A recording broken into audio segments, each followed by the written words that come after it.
Segment of the show for today. The topic of this show is youth literacy, but I think it has moved from youth literacy really to my guest, Mr. Alana McLaughlin. And she has a lot of information in reference to literacy, but she also has been encouraging me to say and to have her to say something about the issue of young children and drugs, or young children and substance abuse, as she called it. And so, Alana, let's have you to say something about how you feel that you might be qualified at the age of 8 to say something to young people your age or below about drugs and substance abuse.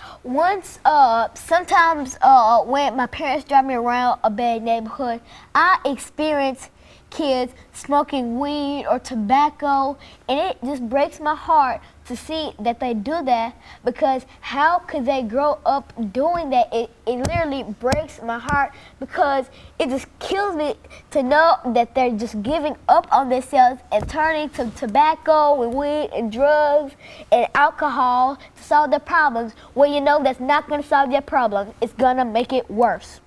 Okay. You need to stay away from tobacco, weed, alcohol. If somebody you know is doing it, if everybody calls you a freak or for not doing it, don't listen to them. You're the coolest one for not doing it. You're gonna be cool for not smoking tobacco. If somebody tells you to drink this and it'll make you cool and popular and pretty, don't. You're the coolest person if you don't. I will assure you that nobody won't pick on you or anything, but you'll be my friend if you do not smoke tobacco or weed, or don't smoke. Stay away from anybody who smokes tobacco.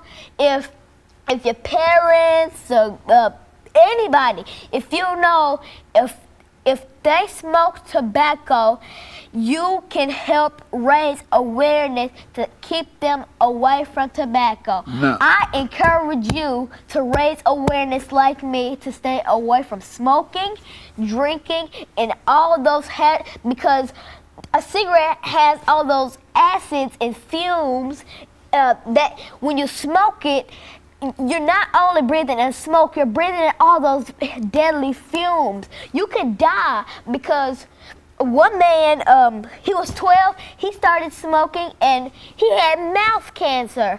Bumps started raising on his mouth. I bet nobody wanted to kiss him. So if you drink or smoke and think you'll get a day for prom, you ought to be wrong. Lon, well, look, and when you look at this whole issue of young people and substance abuse, what are some of the effects of all of this substance abuse that you're talking about on the body? I think you've indicated that cancer is one of the impacts, but what are some of the other things that your research tells you about the harm of tobacco and alcohol and et cetera? Are there any health conditions that are associated with that? Talk about something that you might know in reference to that. The normal human lungs are perfectly fine, you know, blood strong through, you're fine. If you smoke, your lungs begin to not work properly, and soon your lungs will not function right. And soon the air, they make little clots into those, it'll clog your bloodstream, and blood won't go through your heart, and eventually your heart will stop pumping, and eventually you will die from that. You think that, in other words, I think they call it cardiovascular, some of the cardiovascular disease, heart attacks, heart strokes. attacks, cancer, mouth cancer, leg cancer. I assure you, you won't be happy until you kill yourself if you are smoking.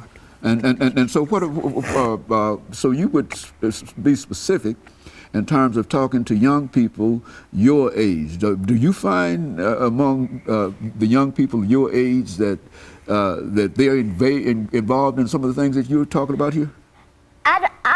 I honestly do not know anybody who smokes, and if they do, they shouldn't, because it's hazardous for your body, and it breaks you down, it slows you, as soon it will clog that bloodstream going through you, and your blood and your heart won't pump. You'll be rushed to the emergency room, and it'll be sad for the doctors to tell your parents that they couldn't do anything because they sat there and let you smoke. Has anybody heard of the 2-year-old who smokes 40 cigarettes a day?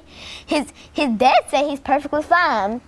Look at him. He's as chubby as God knows what. Search the 2-year-old smoking baby. Smokes 40 cigarettes a day. Now, I honestly do not know anybody who smokes, but I sure don't know anybody who's a 2-year-old baby who smokes. He started smoking at 18 months, 40 cigarettes a day, an addiction. Now he's in rehab. I don't think he go.